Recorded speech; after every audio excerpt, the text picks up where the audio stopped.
So Beth Lewis, let's just start. If you can give everyone sort of your background, because it's been a long and windy road to where you Yeah. are. So it's interesting. I have no formal science training. I went to the University of Georgia. I have a BFA in dance performance. Useless. But I did actually have a dance career. So I toured with a company called Gopaldas. I did international touring for 5 years. So it's basically just dancing around the world in my panties in my 20s. So that was fun. Maybe you can explain though how physical Yeah, and so acrobatic that type of dance I is. wasn't a ballerina. I was more of a contemporary dancer. So the company I was in was actually mostly male. So a lot of partnering, a lot of lifting dudes. Yeah, and I also did aerial work. I was a trapeze artist. I did silks and lyra and all that stuff. A lot of strength required. So you end up in your early 30s, is that right? Yep, I came off the road when I was in my early 30s, and I settled in New York. And I actually started my training career like my senior year in college. I was like, I gotta make some money. Dancers don't make money. Mhm. So I started teaching group fitness and doing personal training. My first job was a Gold's Gym in rural Atlanta, like Cartersville, Georgia, middle of nowhere. So I met all walks of life, and I'm so grateful for that background because I feel like I'm McDonald's and like 24 billion served. Like I've just dealt with every kind of person, which is the best education ever. So when I came off the road, I was like just kind of hungry for education. So I did almost every continuing education certification you could do. I did performance work at Exos, which is I have been rehabilitated at Exos. it's Just so you know, amazing. it's one of the places Yeah, where athletes are broken or they need to improve performance. Were yeah. you in Phoenix or in LA or where I've were done you? all three of their Okay. performance mentorships, and I did their therapy mentorship. So I was really interested in correctives and physical therapy because you learn so much from people that are recovering. So I kind of went down that road. I did postural restoration. I did some DNS, dynamic neuromuscular stabilization, just a ton of it. So I worked in therapy clinics. I worked in gyms. So I think for people listening, I'm always curious when you have somebody who has your background, which is sort of a specific dance, where do you have the courage or the confidence to do something? It's an extension of your wheelhouse, but it's out of your wheelhouse. Because I think a lot of us, if we're interested in something, we don't even know how to get our toe in the water. How do you go to those places? I mean, you just kind of jump in head first, so to speak. I mean, it was scary when I came off the road. My whole identity, as you mentioned earlier, I was a dancer, so I was actually depressed for the first time in my life, my first year off the road, because 8 times a week I was getting a standing ovation. Mm. So then I go to New York and I'm like, I'm here, and You did try like you went on a few castings for theater, right? I For did. Broadway. I actually was like, I want to be a Broadway dancer. And then I went to a couple calls. I was like, I do not want to be a Broadway dancer. And I just realized, as scary as it is and transitions always are, I was done. I'd been dancing since I was 5, and I really wanted to do something else. And I've always been obsessed with movement, watching movement, doing movement. I was a martial artist as a kid. I played soccer. I was a competitive swimmer, gymnast, the whole thing. And I always wanted to experience movement and watching people move. So that was kind of, it was similar, but also different enough where I was like, oh, this is a risk. Yeah. So you do group fitness, then you do all these other types of training, and you sort of land. I've worked with a lot of people in the space that Beth works in, and I was sharing with her earlier that it is. I've met only a handful of people who become very proficient at all these different modalities that she does, and then they throw it all out and they say, "Okay, we're going to look at you. We're going to look at your gait. We're going to see how your feet move, how your rib cage, how you breathe, your pelvic, function, all of these things, and then we're going to apply whatever makes the most sense." So, if you're in your own life, if you work with somebody or a trainer, if they are selling you something about a system that they place over every single person, maybe if you have the chance, find someone else. Yeah. I think it's very important to realize that we all have unique patterns. I mean, look at the length of my bones versus her bones. If anyone's had a situation or repetitive, I have a fake knee already from repetitive trauma, things like that. So this is something for me that's very unique and very important in what you do, which is, okay, we're going to look at the individual person and their patterns. And the other thing is, and maybe we can just dive right in. We talk about, decline is nonlinear. Yes. And it's very hard, especially if you're sitting here in your 20s or 30s, to think down the road. I think as athletes, injury really helps you think about down the road. It really does. When you can't get off the toilet by yourself, you're like, oh, wait a second. I understand what this is going to be like. But what I will say is that these are philosophies that can be applied right now. And they should be applied right now. So let's start with, for me, what I get from you is that breathing and some type of strength and power. Strength and power. Power is so important. Do you hear that? Power is important. You got to be jumping. Not cardio, girls, right? I mean, zone 2, we know it has a thing. Yeah. But let's start with breathing, because Okay. it's something we all can do, and we don't realize we're all doing it wrong, including me. Yeah. Raise your hand if you've ever had lower back pain. Like so many people, right? It's so common. And there's 2 main culprits, I find. Yes, traumatic injury is a thing, strain is a thing, but sympathetic overdrive, being stressed out, and a weak diaphragm. That's lower back pain right there. Because if you think about what happens when you breathe, when you inhale, your diaphragm descends. That gives you pressure in your trunk to help support the spine, along with the muscles that are around your spine and your transverse and all those other muscles. But the diaphragm descending and expanding, that's what gives you support. And if you don't have that support, you can't stabilize. So I always tell people, you're going to stabilize exactly the same way that you breathe. So if you have respiratory issues, which most of us do, you're going to have a hard time stabilizing, and you're going to be at a higher risk for lower back pain. The first thing I tell my patients with lower back pain, start taping your mouth at night. Force yourself to use your nose to give you that pressure when you inhale to work your diaphragm. It's like respiratory training when you don't even think about it, which is the best, right? Because what's the hardest thing ever? You sit down and I'm like, okay, I'm going to focus on my breathing. And then you're like, I can't breathe. And it's better if you can do it subconsciously in a way, and constraints are great always, but that constraint of forcing you to breathe through your nose and train your diaphragm is like the best use of your 8 hours. And maybe if someone's sitting here and they think, I want to practice this, because I know this because I work in this space a lot, and I can catch myself being like, these are very short breaths, or, these are vertical breaths. These aren't really deep, down regulating, relaxing breaths, is even laying on the floor.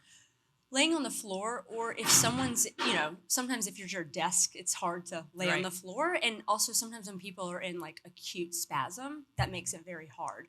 So one technique I like to use is called 360 breathing. We can actually try it here if you want. So uncross your legs, ladies. Can I move this? You're the boss. You can do whatever you want. Just bring it I back. don't hear that so often.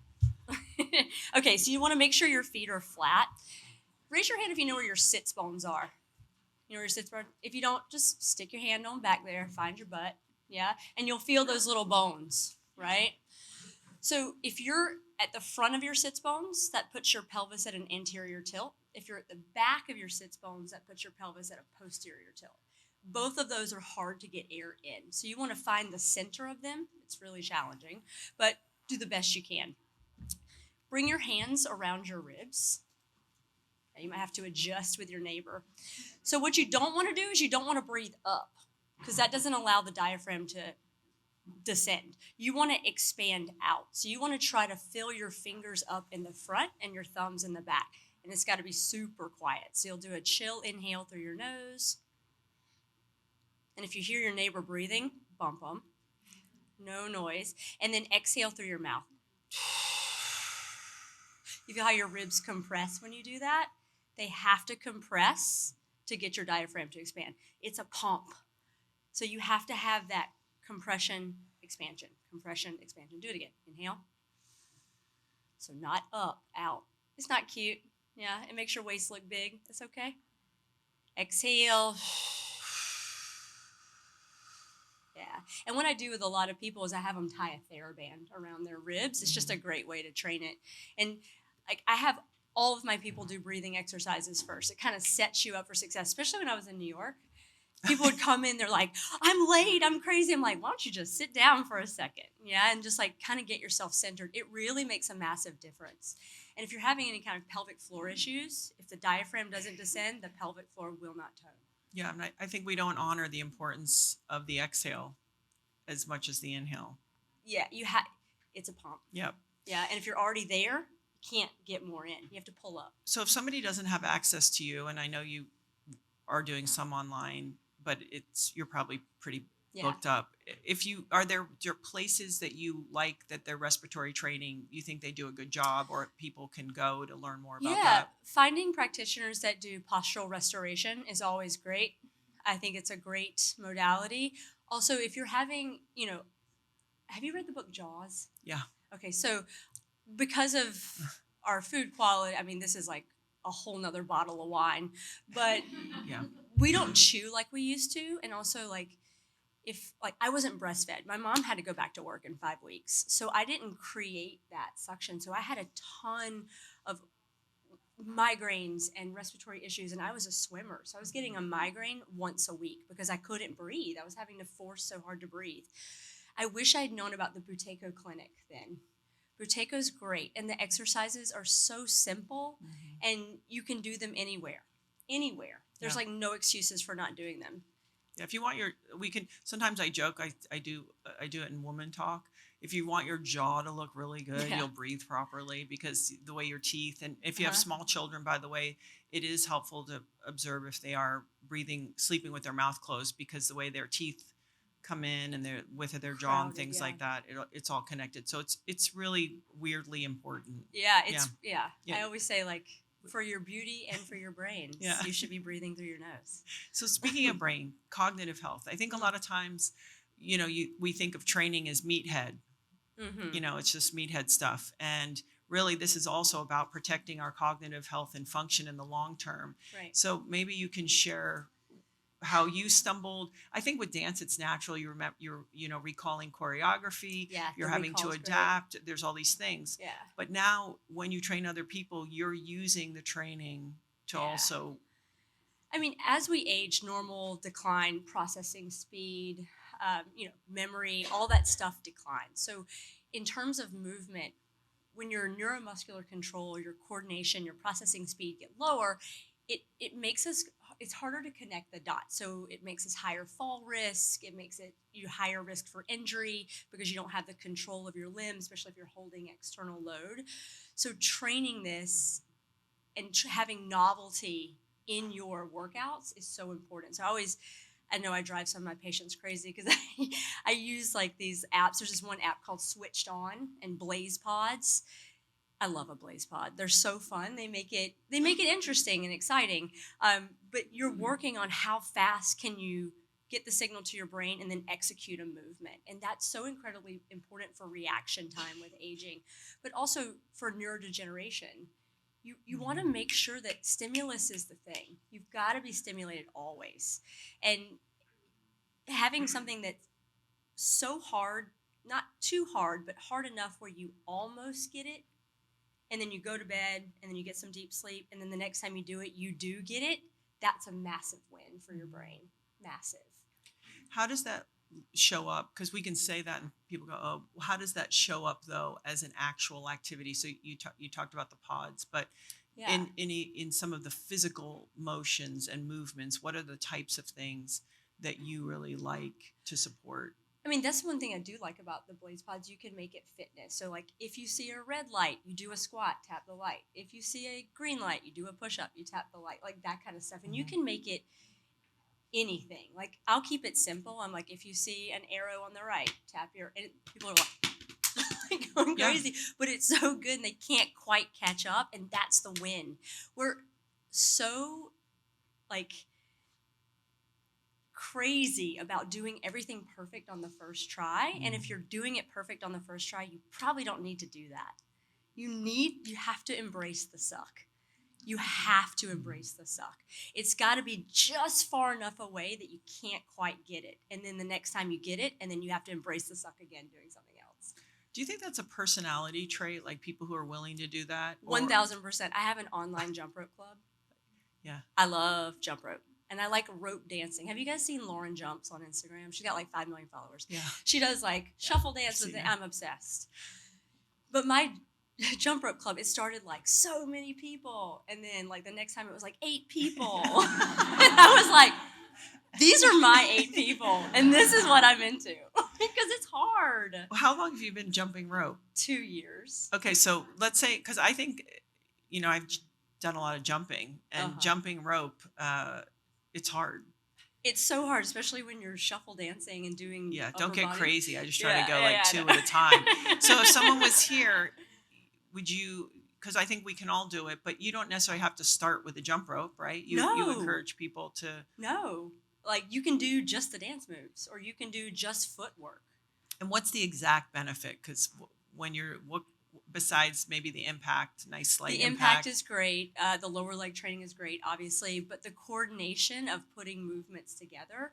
Also, this sounds crazy, but the circle of the rope. Your hands are a huge deal for your brain. So have you guys ever seen the homunculus, the sensory homunculus? It's basically what your brain, Google sensory homunculus, and this is what your brain thinks you look like. Your hands are ginormous, like huge hands. I can't even make it up how he looks. But when you're making, circles are hard. It's a hard coordination to do a smooth circle. So when you're doing hand movements with the circle, your brain loves that. Your cerebellum, where all the balance and coordination and accuracy is, that's what it loves. So like, you don't even have to jump. You can just circle the rope. I call them single arm swings. They're great. Yeah. I know she says she has no science background, but clearly, I'm around a lot of doctors. Yeah, a lot of doctors. You obviously have a deep tendency for it. Let's talk about another thing that we really ignore: our feet. Feet, my favorite subject ever. We don't think about our feet unless there's a problem, and then when there is a problem, you can't stop thinking about them, right? Your feet are your contact point to the floor. Like, it basically is information all the way up the chain of how to load. I can look at someone's feet, and people that really understand feet can look at someone's feet, and you can see exactly what's going on in their pelvis and their hips, because you can see how they load based on where the weight is, based on the podal pressure. So it's, as we age, balance obviously decreases, but feet flatten because of gravity. Right? So training the feet can impact balance. And you're like, oh, that makes total sense. But no one wants to train their feet because you think jump rope's hard.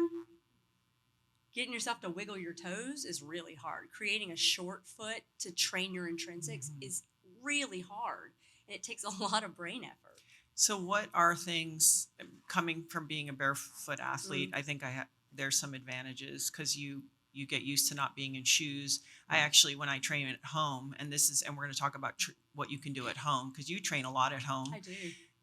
This would be the opportunity to train barefoot because you're in your own space. Right. Do you have, obviously not jumping rope, but do you have activities that you're like, hey, I want you to wear shoes on a lot of the stuff you're doing, or is it okay to be barefoot? I think it's okay. People are always responding on my Instagram, don't drop that weight on your feet. I'm like, don't drop it if you have a shoe on. Come on. No, it's so funny. And what weights are you? It's like, it's so funny. Once you get to 25, 30 pounds, if you have a sneaker on, that's not going to help you.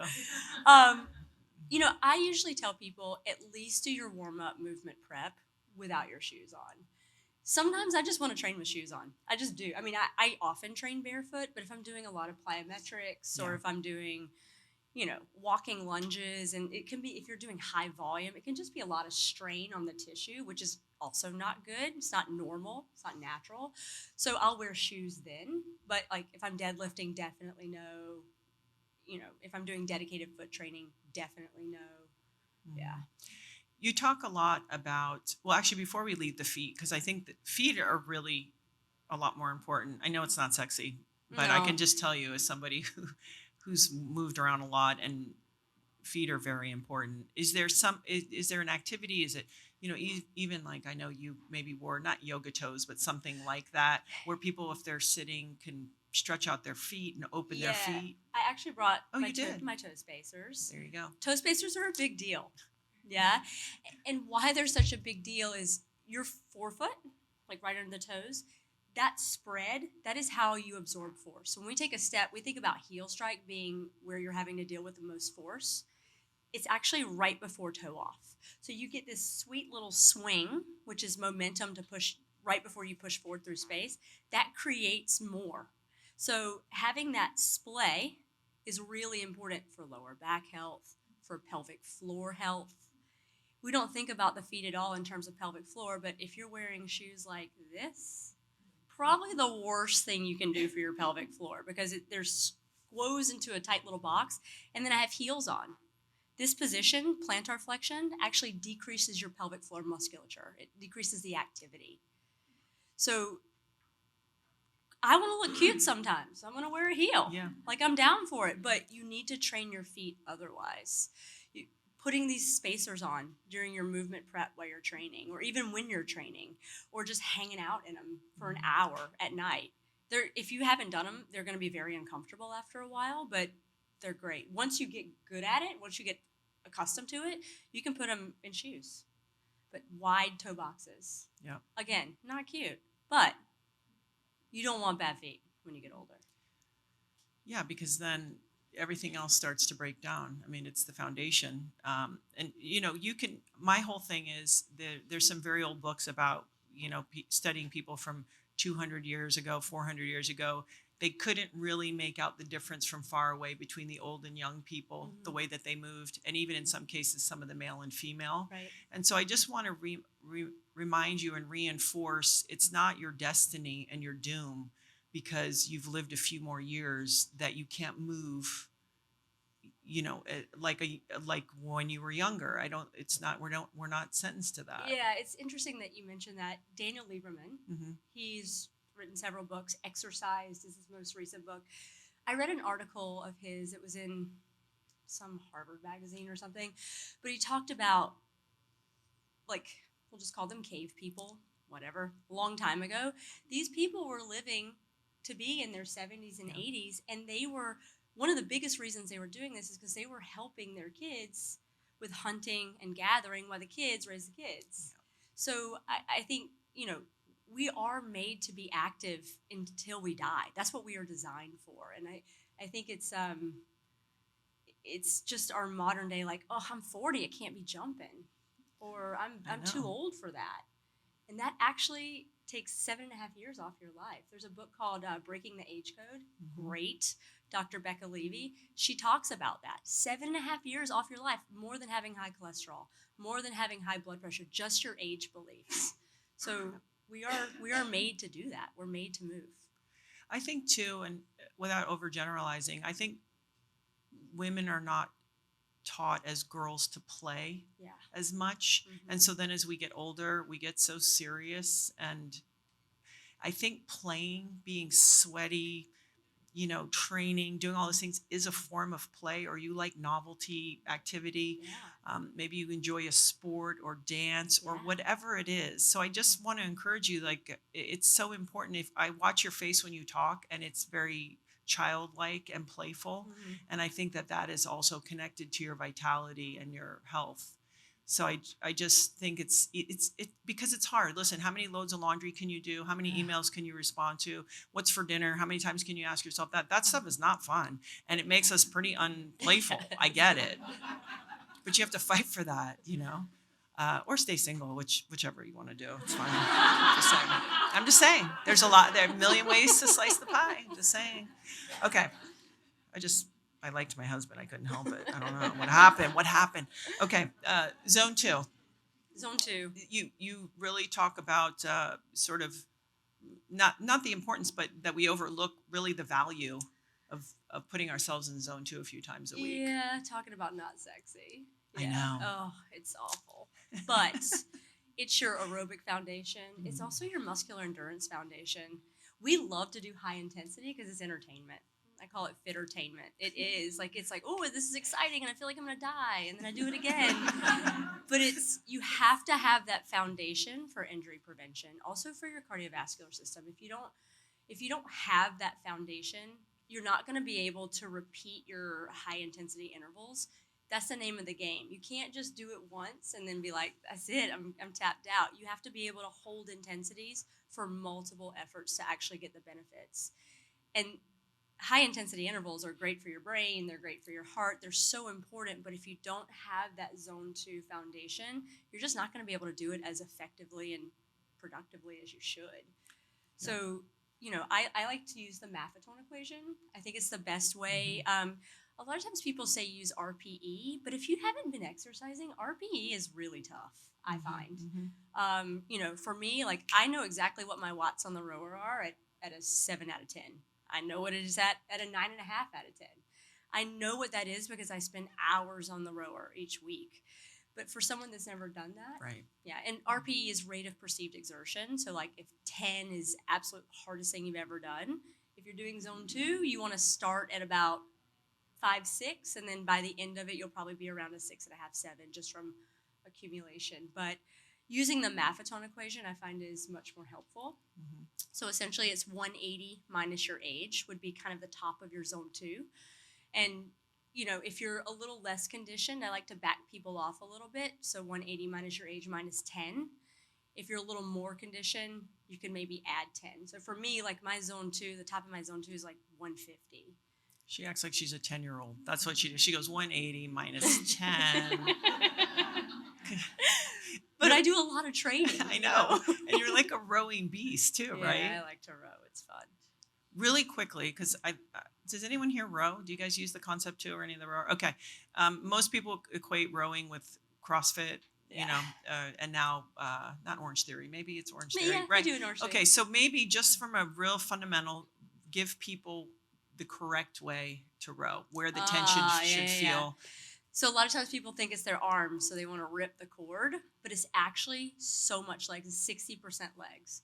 So when you come into that compressed position, that's called catch, you're using kind of elasticity to go back, and then you drive through your legs. So it's almost like doing a squat jump, except your feet don't leave the footboard. So it's super explosive, especially when you're really working. And that's, I could talk about rowing for hours, because when we talk about bone density gains, rowing, the best, because it's nothing but pull on your bones. It's so many muscles involved. So when you push back and you lean back, your abs stop you. Those are your brakes, essentially. And then the arms are literally like 10% of the stroke. They do nothing. Tenacity is something that you really need to have for rowing, and I always say that only smart people row. That's why they only do it in Ivy League schools, right? Because it's really cerebral. Yeah, well, it's like swimming in a different way. Yeah, totally. Like, it takes a lot of coordination, a tremendous amount of coordination. Yeah, and maybe those Ivy Leaguers, no offense, maybe they don't jump quite as high as some other athletes. Or they're not as powerful. I don't know. Probably. I never heard about the Yale football team. Sorry. Yeah, no, totally. I'm just kidding. Totally kidding. So, can you remind? Can balance be trained? 1,000%. Okay. But balance training has got to be hard. You can't just stand on one leg while you're brushing your teeth and be like, I'm training my balance. It doesn't. You have to challenge your balance. You have to put yourself in positions where you're almost about to fall over and train that recovery. So, you can do top-down loading with your vestibular system, moving your head while you're in a position, but also creating perturbations. Like, I'll hook people up to a resistance band and, like, have them almost slingshot themselves in and have to catch themselves. That is balance training. Being reactive and being able to respond to outside forces pushing you around. And the important thing here is what you said earlier. Don't expect to be perfect. If you're actually doing it right, where you're challenging yourself, you're probably not going to be great at this. Yeah, you're falling a lot. Yeah, so just have some tolerance with yourself on if you're doing stuff like that, because I know you're all going to go home and do split leg training and get on one leg. So It's exciting. I'm so excited to hear about it. Okay, so I want to open it up to questions. I could ask you a million questions. I want to bring up 2 points that you have communicated that are really important. And that is, if let's say some of you play a sport, tennis, for example, that sport is still not training, right? Yeah. And it's great, it's fun, it's good for your eye-hand coordination, it is good for your brain, but that training still has to have a place in your life. Yeah. And with kids, you just encourage people to encourage their kids to play. Yeah. Don't let them don't let them specify too soon. Well, it's crazy to me what I see. Yeah, I mean, 12-year-olds getting Tommy John surgery. Yeah, you're not going to be better because, No. you're on the club team No. 11 months a year. That is one thing my parents did right, is they're just like, okay, you want to try it? Cool. Mhm. The problem is I never wanted to stop anything. Yeah. So I was like playing 5 sports. My parents were like, good God, I'm going to drive this kid around everywhere. But just letting them be involved in a ton of different things. I would also, I'm biased because of dance, but putting kids in dance class, creative movement, is so good. Yeah. To create body awareness. It's going to make them better at their sport later. Do you fire clients? Do you ever just say, you're out, I'm done? Come on, I want to know. I'm not going to ask for names, but I want to know.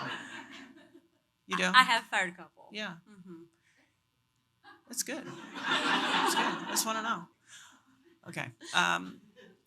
One last question I have to ask. Sorry, I'm eating into your questions, but I have the microphone.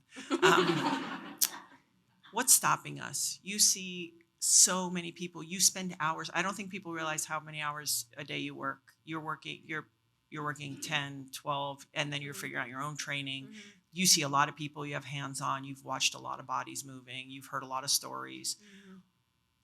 When you hear over and over, because I'm always so fascinated, what is keeping us from making this a priority? What shows up? We always think we have time on our side.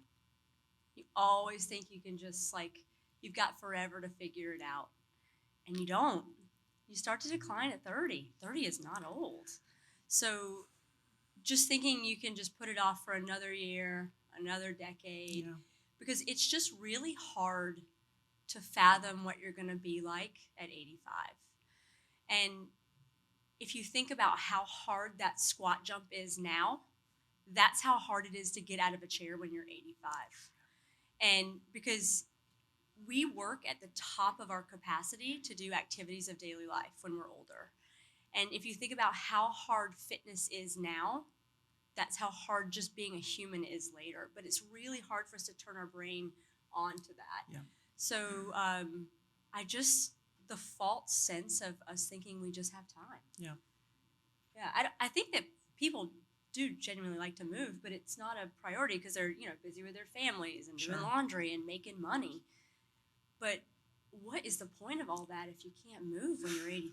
And you don't feel good. Right. Yeah. Thank you for your time, Beth Lewis. You are no wonder nobody can get in to see you. And thank you for being an inspiration. Thank and you so also much. Important, I think why you're such a good teacher is because you're a consummate student. So I appreciate that reminder and example. Thank you so much. Thank you. Thank you.